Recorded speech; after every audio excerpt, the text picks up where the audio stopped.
Peter Falkner, born in the 14th century medieval Germany. Not much is known about his early life, but he was considered a fencing master of his time. In Falkner's early years of his career, he was first a member of a fencing guild. During his years as a member, he trained the various weapons, such as a longsword, dagger, messer, staff, poleaxe, dueling shield, and mounted horseback. Over the years of his works, he became a captain of his fencing guild. He was able to achieve this title by mastering the longsword. Short time after this achievement, he created two unique fencing manuscripts on the sword and messer. Peter Falkner dies over the middle or late year of 1506. His death is unknown.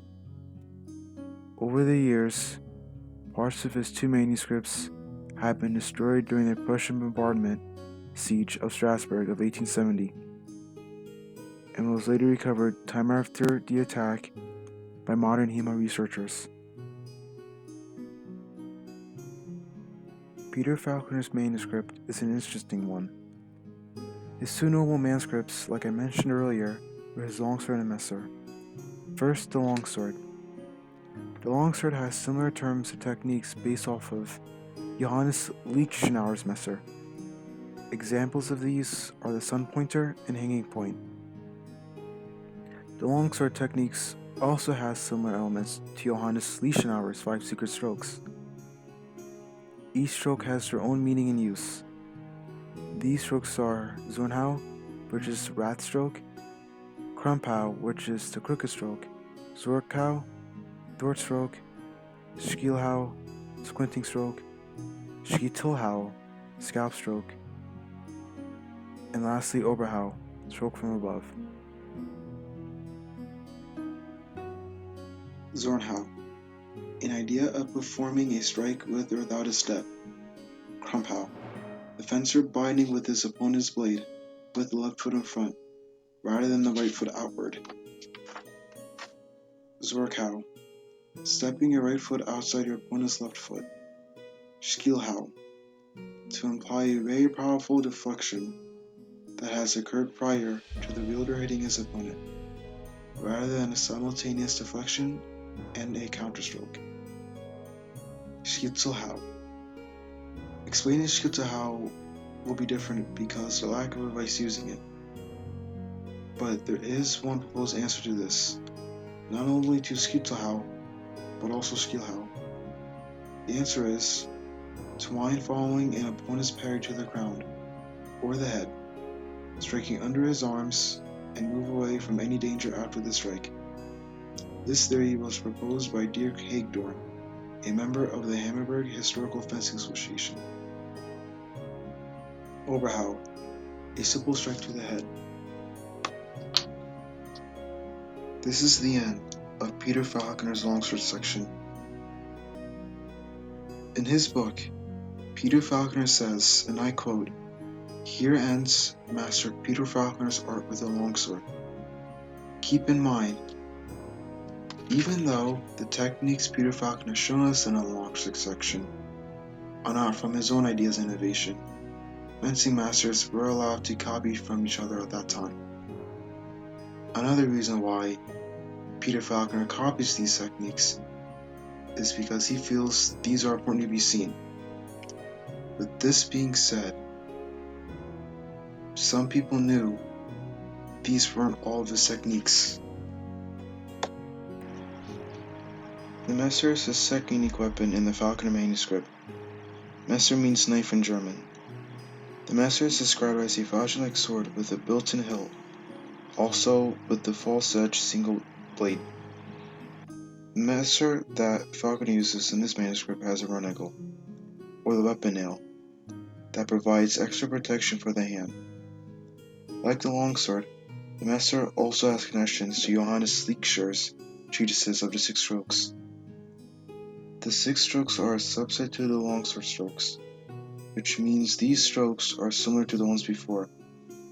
These strokes are Rokahau, or Awakening Stroke, and Schustau, Disarming Stroke, Singerhau, Constraining Stroke, Gerfhau, danger stroke, Winkerhau, winking stroke, and lastly, like I mentioned earlier, Zornhau, which is rat stroke. Along with these 6 strokes, there are also 4 guards.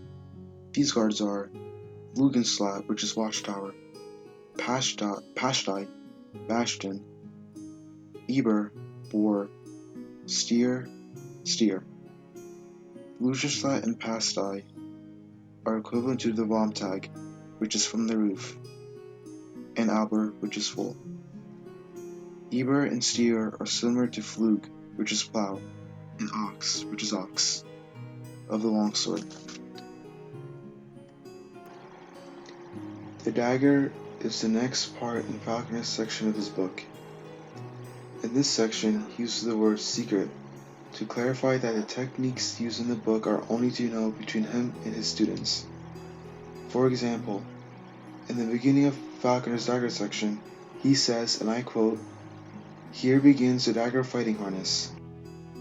If you want this to be secret, then if he falls wrench of a large piece from his forearmor and thrusts it into his visor with the dagger, thus you see it to that he cannot free himself. This is good when it is sandy, thus one wins with a great advantage." End quote. When it comes to the dagger techniques, he uses the term upper and lower shields. This means to disarm your opponent. The staff is the starting foundation of the poleaxe. It has a different set of its own 5 strokes, which are Oberhau, Unterhau, Mittelhau, Wechselshau, and Sturshau. Unterhau, stroke from below. Mittelhau, middle stroke. Sturshau, punching stroke. Wechselshau, changing stroke. Unterhau is to strike upward from below. Mittelhau, to strike at your opponent's middle area. Sturshau, to strike through your opponent's blade. Wechselshau, to change the directions of your strike. In Falkner's manuscript, he advises that the halberd and poleaxe are both similar weapons and should be treated as such. The techniques that are shown in the manuscript seems to be for dueling in armored combat. In Falkner's manuscript, he seems to have different drawings showing his techniques, such as combatants having either a halberd or a bill. So with that in mind, the techniques shown in the manuscript can be used on any axe like polearm.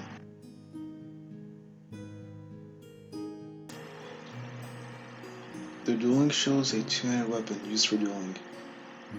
They can be used best either by thrusting or sweeping your opponent off balance. You can also hold a 1-handed weapon while using the dueling shield, according to Hans Talhofer's manuscript. But in this case, Peter Falkner will only be using the dueling shield alone.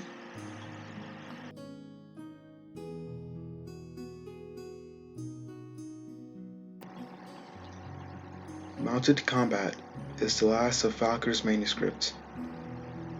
Mounted combat follows of horseback riding with the use of sword and lance. In this section of the manuscript, Peter Falkner first talks about 3 guards of the use of lance. The first guard of the lance is having it under your right arm, hitting your opponent's side as you close in. The second guard is holding your lance with both hands, low on the left side of your horse. As you close in your opponent, you parry your opponent's lance and thrust your opponent.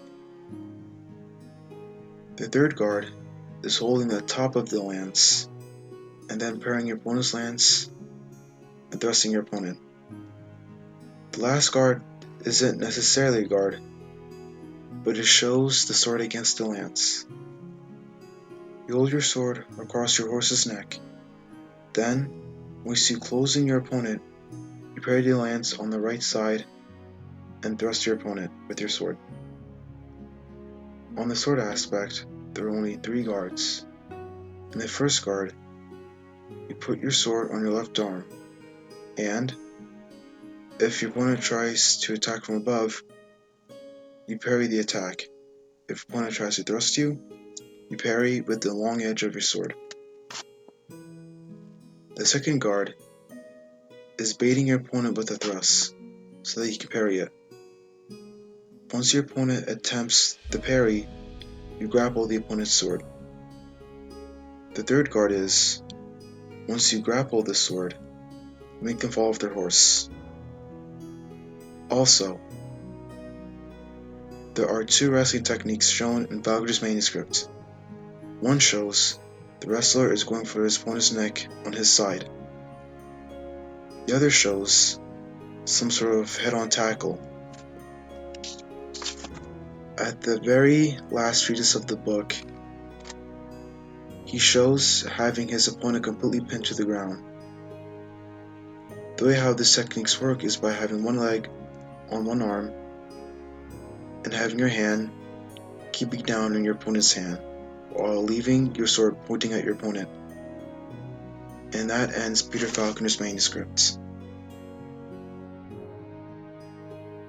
Thank you for making it end of the video.